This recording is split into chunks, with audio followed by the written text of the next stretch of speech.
예수소망교회 주일 예배입니다. 오늘 하나님의 말씀은 로마서 5장 1절에서 5절까지의 말씀으로 믿음으로 의롭다 하심을 받은 자의 복이란 제목으로 말씀드리겠습니다. 우리 한 절씩 교독하시겠습니다. 그러므로 우리가 믿음으로 의롭다 하심을 받았으니 우리 주 예수 그리스도로 말미암아 하나님과 화평을 누리자. 또한 그로 말미암아 우리가 믿음으로 서 있는 이 은혜에 들어감을 얻었으며 하나님의 영광을 바라고 즐거워하느니라.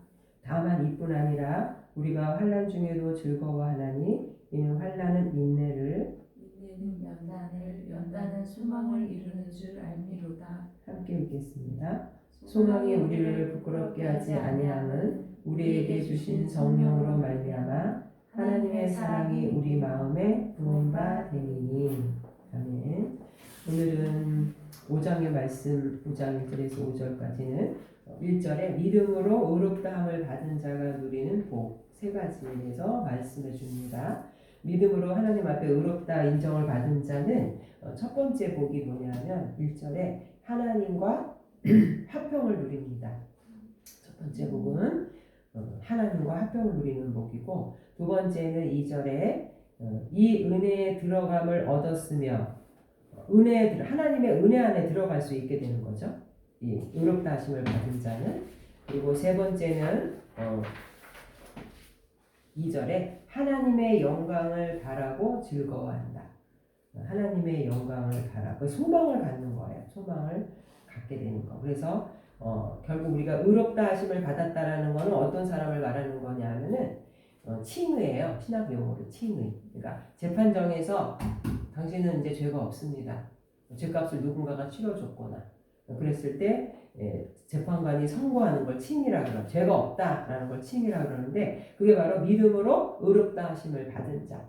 그러니까 우리가 결국 믿음으로 의롭다 함을 받았다는 거는 인간이 죄가 있었는데 예수님의 십자가 대속의 은혜로 우리가 그 죄값을 용서받았죠. 그래서 하나님과 원수된 관계에서 화평한 관계를 된 거. 이게 바로 믿음으로 의롭다함을 받은 자. 그런 사람에게 첫 번째 복이 뭐라고요? 하나님과 화평을 누리게 된다. 예수님의 십자가 대속을 믿는 모든 사람은 예수님의 십자가 대속으로 인해서 하나님과 화목하게 되었다. 이 화평과 화목이라는 것은 구약에서도 이게 하나님이 우리에게 주시는 선물이라고 해요. 이 화평이라고 하는 단어가 이사야서 이사야 32장 17절 18절에 보면은 공의의 열매는 화평이요 공의의 결과는 영원한 평안과 안전이라. 내 백성이 화평한 집과 안전한 거처와 조용히 쉬는 곳에 있으려니와. 결국 이 평안이라는 거는 누가 주시는 거라고요? 하나님이. 화평한 거. 그래서 하나님과 화평한 관계가 제일 먼저, 우리 십자가를 이룰 때 하나님과 화평의 관계를 이루고, 그 하나님과 화평한 사람은 또 누구와? 인간과 화평한 관계를 누릴 수가 있어요. 그러니까 하나님과의 관계가 화평이 되지 않으면 인간과의 화평의 관계도 될 수 없는 거죠. 왜? 하나님과 화목한 자만이 하나님이 부어주시는 그 사랑을 가지고 화평의 마음으로 이웃을 사랑할 수 있는 거지, 하나님과 원수된 상태라는 거는 결국 내가 주인이잖아요. 내 욕심, 내 탐욕. 그러면은 이웃과의 관계에서도 내가 앞서다 보면은 뭐가 생기냐면 갈등이 생겨요. 그래서 가장 인간적으로 인간이 해야 될 첫 번째 풀어야 될 문제, 또 해결해야 될 문제는 뭐라고요? 하나님과 원수된 그 관계를 화평의 관계로. 그게 바로 어떤 사람에게 주어지는 복이다? 믿음으로 의롭다 하심을 받은 자. 아담과 하와의 범죄로 인해서 하나님의 형상이 파괴되고 하나님과 원수된 관계에서 예수님의 십자가 대속의 은혜는 결국 하나님과 화평을 이루게 되었다. 누구 때문에? 예수 그리스도 대속의 은혜. 그래서 화평이라는 단어를 찾아보니까 고전 헬라어에서 화평 그러면은 전쟁의 종식. 전쟁을 막 그 두 나라가 싸우다가 전쟁이 딱 끝나서 이제 평안한 상태가 되는 거를 우리가 에이레네, 헬라어로 에이레네. 근데 사도 바울이 여기서 이 화평이라는 단어를 에이레네를 쓰지 않고 히브리어 샬롬을 썼어요. 화평, 샬롬. 근데 이 샬롬이라는 단어를 사도 바울이 여기서 화평을 누리자 할 때 쓴 것은 전쟁의 종식이나 뭐 이 나라가 위태롭지 않고 정말 불안하게 하는 요소가 다 이게 삭제되어 없어졌다. 그 평안하다는 거 외에도 이 평안은 누구가 주는 거냐면 하나님이 주는 평화. 이걸 강조하기 위해서 샬롬이라는 단어를 써서 이 평화는 누구만이 주는 거냐면 하나님만이 주시는 것이고 오직 여호와에게서만 나오는 것이고 바로 예수님은 하나님의 나라를 이 땅에 가져오시는 분이고 하나님과 인간 사이의 화해를 이루시는 분이 누구다? 예수 그리스도. 예수님의 십자가 대속만이 하나님과 인간과의 관계를 화평케 한다. 그래서 샬롬이라는 단어를 썼어요. 그래서 골로새서 1장 20절에도 그의 십자가의 피로 화평을 이루사 만물고 땅에 있는 것들이나 하늘에 있는 것들을 그로 말미암아 자기와 화목하게 되기를 기뻐하십니다. 자, 이 십자가의 예수님의 십자가의 사역이 뭐라고 하죠? 하나님과 화평을 이루게 했다. 그래서 그 평화라는 단어를 PAX, 팍스라고 그러는데 결국 이 화평이라는 단어, 이 평화는 뭘 통해서? 칭의를 통해서. 하나님은 죄 없다. 하나님이 땅 죄가 없다라는 이 선언에 의해서만 인간은 진정한 안정과 평온을 소유하게 되는 거죠. 이 평안을 소유하지 못한 사람들은 늘 그 마음에 불안해. 결국은 이 예수님의 이 주시는 평안을 소유하지 못한 자는 종말론적으로 봤을 때 주님의 심판날에 뭘 받아요? 하나님의 진노와 심판을 받게 노출되는 거잖아요. 이 평안을 얻어야만 우리가 하나님 안에서 평안할 수 있어요. 죄를 면제받으니까. 영원한 지옥불에서 면제받으니까. 근데 화평을 이루지 못한 자는 영원한 지옥불의 심판을 받아야 돼요. 화평하지 못한 자. 그래서 이 하나님이 주시는 이 샬롬이라는 바울이 쓴 단어는 하나님의 진노와 심판에서 면제받는 이 화평이다. 과거와 미래, 과거의 지은 죄, 미래에 또 지금 종말의 심판 때까지 그 두려움까지도 불식시키는 거. 이게 뭐라고요? 하나님과 평화를 이루는 관계. 이거는 우리가 스스로 뭐 싸워서 이 평화를 얻은 게 아니에요. 누구를 통해서? 예수 그리스도를 통해서 하나님이 주시는 선물. 예수를 소유하지 못한 사람들은 이 화평을 결코 맛볼 수도 없고 소유하거나 누릴 수도 없는 거죠. 아무리 이 세상의 모든 권력을 가지고 똑똑하고 뭐 지혜롭고 특별한 사람일지라도 하나님께로부터 오는 에이레네, 이 샬롬, 이거는 누구를 통해서? 예수를 통해서. 그래서 바울은 여기서 샬롬이라는 단어를 통해서 오직 이 평화는 하나님만이 우리에게 주신 것이고 사람들이 정말 아무리 고난 가운데 있어도 그렇잖아요. 우리가 요한복음 14장에서도 세상이 줄 수 없는 평안. 내가 지금 모든 걸 다 집에 불이 나고 다 사라지고 했는데도 이 사람 마음속에 주님이 주시는 평안이 있다면 그 사람은 평안한 거예요. 바울과 실라가 사도행전 16장 복음을 전하다가 감옥에 갇혔어. 근데 바울과 실라가 뭐예요? 찬양을 부르는 거예요. 왜? 그 마음에 주님이 주시는 평화가 있으니까. 평화. 결국 이거는 예수님의 십자가 대속만이 하나님과 인간과의 관계를 화평하게 할 수 있다. 예수님만이 우리의 대안이다. 사도행전 4장 12절. 다른 이로서는 구원을 받을 수 없나니 천하 사람 중에 구원을 받을 만한 다른 이름을 우리에게 주신 일이 없습니다. 우리 모두 무엇보다도 제일 먼저 하나님과의 관계가 화평케 된 자만이 하나님의 그 진노와 심판에서 면제받고 또 사단의 공격에서도 우리가 평안할 수 있고 천만인이 나를 둘러 진친다 하여도 그 이제 시편에 다윗이 아들 압살롬이 반역을 일으켰잖아요. 막 도망가면서 다윗이 지은 시인데 거기서 이 다윗이 뭐라 그러냐면 천만인이 나를 둘러 진친다 할지라도 나는 두려워하지 않겠다. 누가 함께 하십니까? 하나님이 함께 하십니까? 하나님이 주신 이 믿음이죠. 결국 하나님 나를 도우신다. 믿음의 방패. 그래서 이 화평의 관계가 너무나 중요하고 우리는 이 땅에 살면서 하나님과 원수된 관계를 회복해야만 된다. 두 번째는 이제 그 의롭게 된 자가 어떤 복을 받냐면 2절에 보니까 하나님 이 은혜에 들어감을 얻었으며 그랬죠. 은혜에 들어간다. 하나님의 은혜에 들어가는 그 복을 받는 자는 하나님과 화평케 된 자거든요. 하나님과 화평케 된 자만이 하나님의 은혜에 들어갈 수 있어요. 들어가다라는 단어가 프로사고겐 이런 단어인데 왕의 어전에 나아가는 거예요. 높은 지위에 있거나 이런 사람들한테 아무나 못 들어가잖아요. 대통령실, 뭐 왕, 국왕, 어떤 거기에 들어가려면 뭐 신분을 확인하고 뭐 어떤 특권이 있어야 되는데 우리를 그 하나님 앞으로 소개해 주는 분이 누구예요? 예수님. 예수님의 소개로 우리가 하나님 앞에 나아갈 수 있어요. 예수님이 십자가에 돌아가실 때 휘장이 찢어지면서 지성소에 휘장이 찢어졌잖아요. 하나님과의 나와의 관계가 그래서 요한복음 14장 6절에도 예수께서 이르시되 내가 곧 길이요 진리요 생명이니 나로 말미암지 않고 아버지께로 오죠.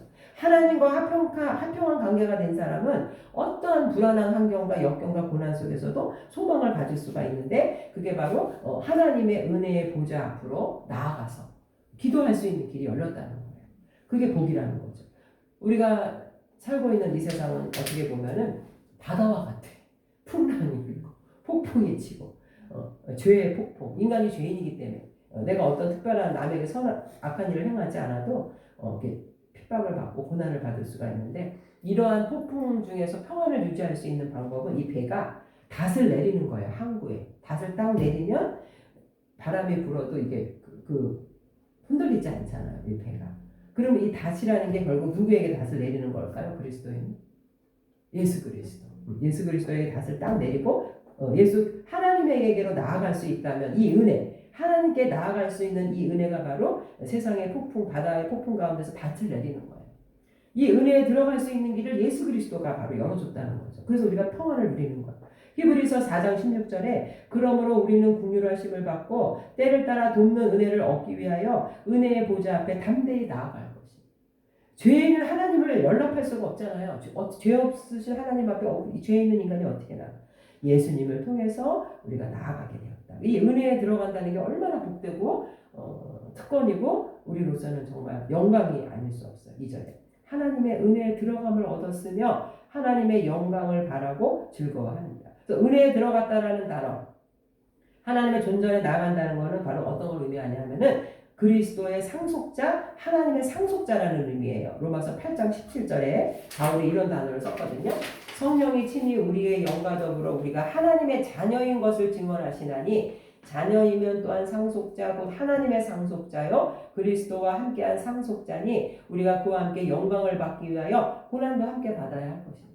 상속이라는 말은 물론 우리가 천국 부활의 영생을 말하는 거지만 이 죄인이고 영원한 지옥의 형벌을 받을 수 있는 이 죄인이 감히 자녀가 된 거예요. 하나님의 모든 유산을 다 받을 수 있게 된 거. 이게 바로 우리가 누구 앞에 나아갈 수 있는 자격을 얻었기 때문에 하나님께 나아갈 수 있는 자격. 예수 그리스도의 속에 보혈로 말미암아. 그래서 여기서 3절에 그래서 우리가 2절에서 하나님의 이 사람의 삶의 가치관이 변하는 거예요. 하나님의 영광을 바라고 즐거워하느니라. 세 번째 결과, 세 번째 축복은 의롭다 하심을 받은 자는 자기의 욕망과 자기를 위해 사는 게 아니라 뭐라고요? 하나님의 영광을 바라고 즐거워하는 거예요. 왜? 로마서 3장 23절에 모든 사람이 죄를 범하였으며 하나님의 영광에 이르지 못. 보통 우리 인간은 죄 때문에 누구의 영광을 위해 살아요? 자기의 영광. 하나님의 영광이 절대 다다를 수 없는 존재죠. 근데 의롭다 하심을 받고 구원받은 자녀는 삶의 가치관이 바뀌어요. 내 영광에서 하나님의 영광을 바라고 즐거워하는 삶으로 바뀌는 거죠. 그래서 사도 바울이 빌립보서 1장 20절에 나의 간절한 기대와 소망을 따라 아무 일에든지 부끄러워하지 아니하고 지금도 전과 같이 온전히 담대하여 다 따라서 살든지 죽든지 내 몸에서 그리스도가 존귀하게 되게 하려 하나니. 존귀하게 되게 하려 하나니. 이 짧은 인생길에서 내 욕망과 내 욕심을 위해서 집을 뛰쳐나온 사람이 아니라 하나님의 영광과 하나님의 그 기쁨 때문에 이 한 몸 바쳐서, 그죠? 불 속에라도 들어갔어. 예, 이러한 신앙인이 되는 비결은 바로 의롭다 하심을 받은 자의 복이라는 거죠. 삶의 결과예요. 그러니까 우리가 그 사람이 정말 구원 받았는지 칭이 된 자인지 아닌지를 알려면 그 사람의 삶의 열매를 봐야 되는데 그 사람의 삶의 열매가 뭐라고요? 하나님의 영광을 즐거워하는 자. 정말 구원 받았는지 안 받았는지 우리 몰라, 그죠? 교회만 다니면 저 사람 뭐 새벽기도도 열심히 하고 11조도 하고 막 그러잖아요. 근데 그 사람의 삶이 하나님의 영광을 즐거워한다?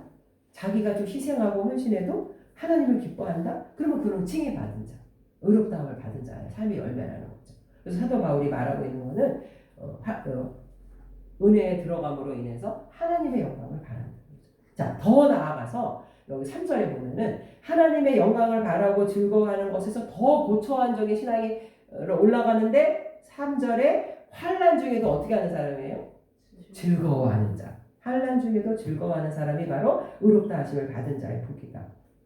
여기서 환난이라는 단어는 압박하다, 뭐 들록시스라는 단어인데 그 슬픔, 뭐 핍박 이런 거예요. 그러면 이 초대교회 로마 시대의 초대교회 성도들이 로마의 황제 우상 숭배로 인해서 황제를 주라고 부르지 않으면 다 감옥에 갔잖아요. 재산을 몰수당하고 그리스도라는 인이라는 그 하나의 명칭 때문에 환난을 당했어요. 근데 이 환난은 여기서 뭐를 주냐면 환난은 뭐를 가져온다 그랬어요. 3절에 인내를 가져오고 인내는 연단은 소망을 이루는 줄 알미로다.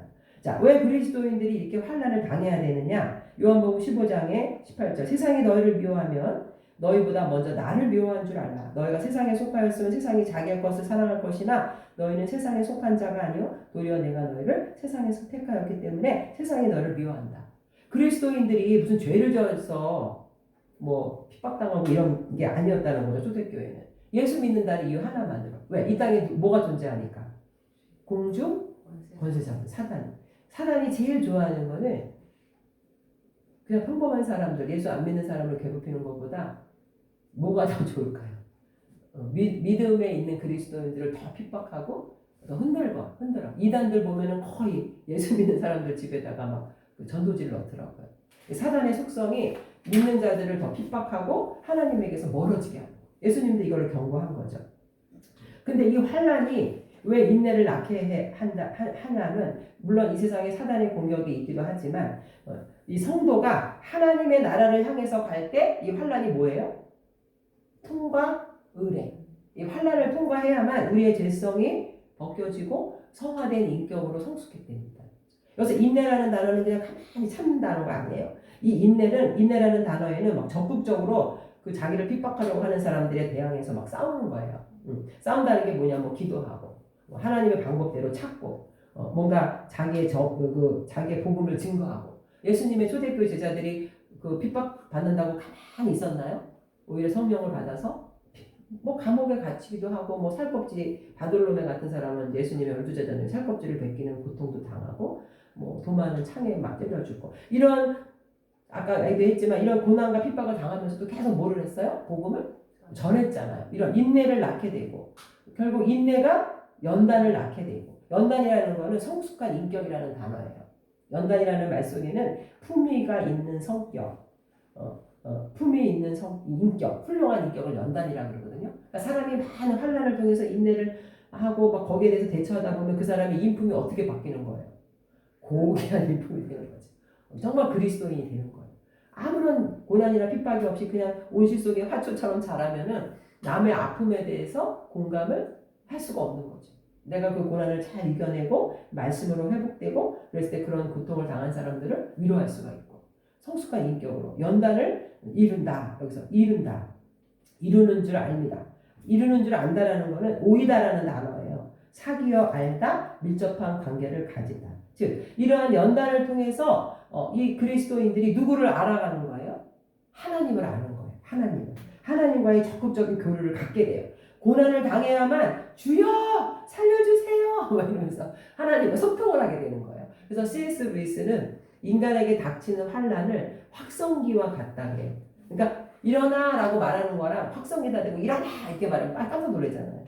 그러니까 사람이 고난을 통해서 막 어디가 아픈데도 몰랐다가 이제 병을 통해서 자기 질병을 통해서 알게 되듯이 확성기다 대고 말하는 것처럼 이 고난이 들린다는 거죠. 깨우친다는 거죠. 그래서 그래야 막 고난을 당해야 하나님 앞에 가서 엎드리고 이제 주님을 찾게 된다는 거죠. 하나님과의 관계가 밀접해진다는 거죠. 그래서 여기서 이루는 줄 알미라 이거는 결국 하나님을 문자적으로만 안다는 게 아니라 적극적인 교류를 통해서 또 이게 현재 시제예요. 계속 지속적으로 하나님과 만남을 계속 갖는데요. 환난을 이루는 줄 압니다.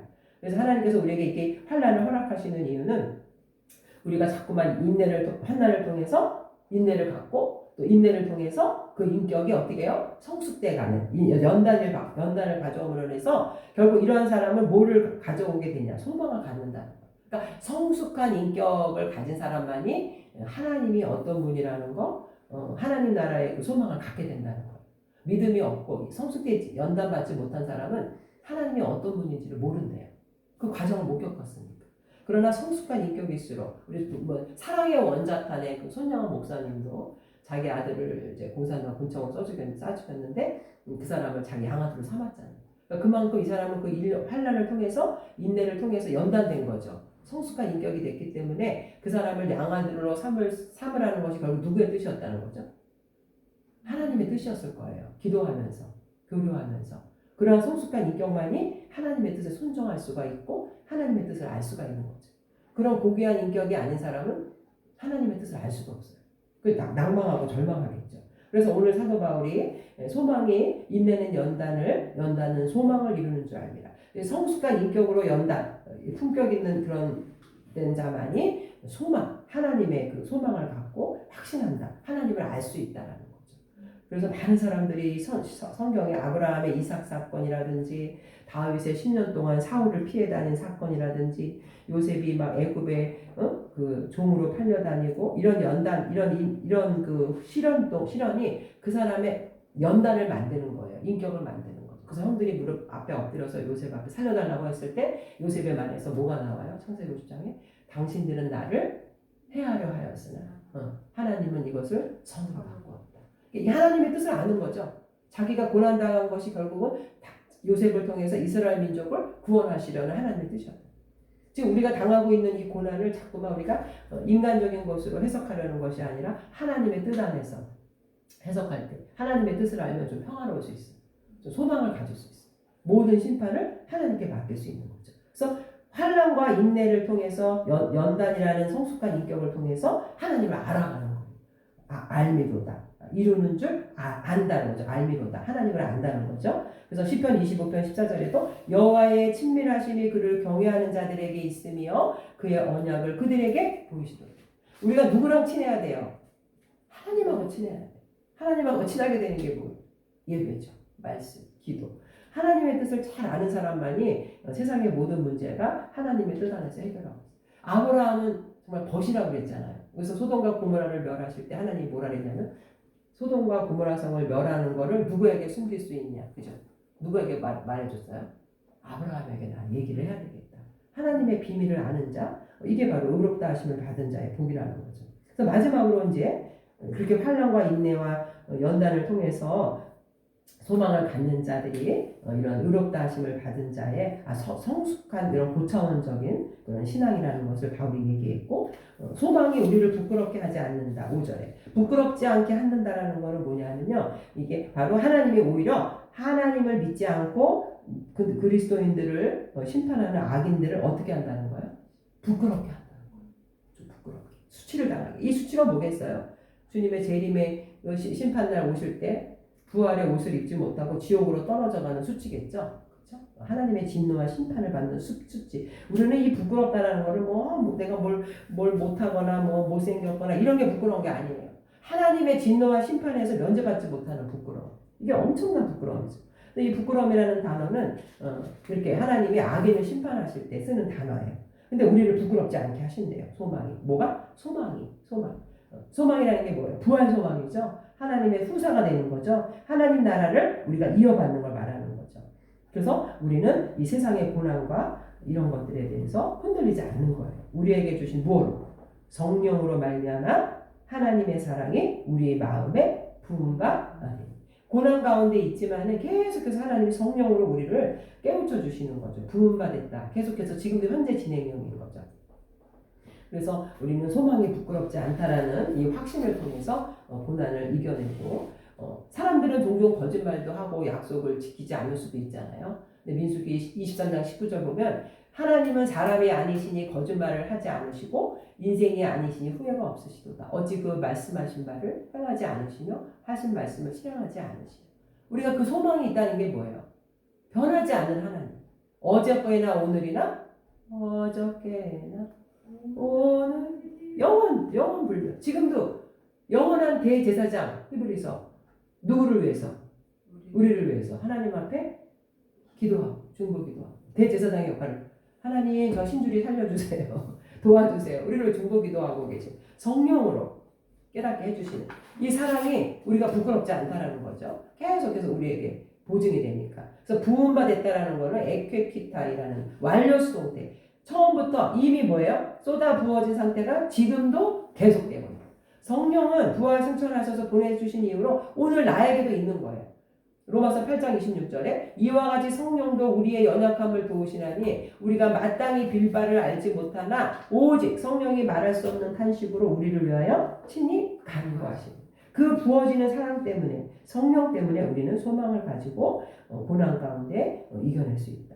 그리고 오늘 말씀을 통해서 우리는 우리의 소망은 불반하시는 하나님의 사랑, 죄인을 위해서 5장 8절에도 읽어볼게요. 5장 8절에도 우리가 아직 죄인 되었을 때에 그리스도께서 우리를 위하여 죽으심으로 하나님께서 우리에 대한 자기의 사랑을 확증하셨느니라. 그 죄인을 사랑한 의인을 위해서 죽으신 것도 아니에요. 죄인 때문에 십자가에서 자기를 내놓으신 이 사랑, 이게 바로 우리가 소망의 근거가 된다는 거죠. 이 소망 때문에 우리는 예수님의 십자가 사랑 때문에 우리가 이 땅에서도 고난을 이겨내고 변하지 않고 담대하게 맞서서 싸워나갈 수 있다는 거죠. 마지막으로 로마서 8장 38절도 확신하노니 사망이나 생명이나 천사들이나 권세자들이나 현재일이나 장래일이나 능력이나 자 우리를 높음이나 기쁨이나 다른 어떤 피조물이라도 우리를 우리 주 그리스도 예수 안에 있는 하나님의 사랑에서 끊을 수 없으리라. 오늘 말씀을 통해서 믿음으로 의롭다함을 받은 자 세 가지고 하나님과 화평의 관계를 누리고 하나님의 은혜에 들어갔고 하나님의 영광을 바라고 즐거워하면서 소망을 갖게 됩니다. 이게 바로 하나님의 선물이라는 거예요. 그래서 정말 이건 놀라운 은혜고 우리의 삶에 아무리 고통스럽고 외적인 환경의 변화가 없을지라도 우리에게는 성령 때문에 그거를 이겨낼 수 있는 힘이 있다. 폭풍과 같은 인생의 고난길에서도 우리는 오직 성령을 통해 우리 안에 하나님의 사랑이 넘치는 것. 그래서 고린도전서 13장 7절에 모든 것을 믿으며 모든 것을 바라며 모든 것을 견딜 수 있게 하셨다. 뭐가? 그리스도의 사랑. 실망하지 않고 오늘도 우리는 그 하나님을 찬양하면서 하루하루를 살아가는 자들 되기를 주님의 이름으로 축복드립니다. 아멘. 우리가 이 땅에서 무엇을 가장 귀하게 여기고 무엇을 얻으려고 발버둥 쳐야 되느냐? 뭐예요? 하나님과의 화평. 하나님의 은혜에 들어가서 천국 소망을 가지고 사는 것. 이게 세상의 그 어떤 금은보화 귀한 것. 말씀에 은혜 받는 저와 여러분 되시기를 주님의 이름으로 축원드립니다. 아멘. 사랑의 하나님, 우리가 빌립보서 3장 20절에 우리의 시민권은 하늘에 있는지라 거기로부터 구원하는 자, 곧 주 예수 그리스도를 기다린다고 했습니다. 현재의 고난이 아무리 힘들고 어려울지라도 영원한 하나님 나라를 바라보면서 주님이 주시는 가장 귀한 복을 더 우선시하고 삶의 가장 중요한 것으로 깨달으며 기뻐하고 즐거워하는 저희들 되게 하여 주시옵소서. 예수님의 이름으로 기도합니다. 아멘.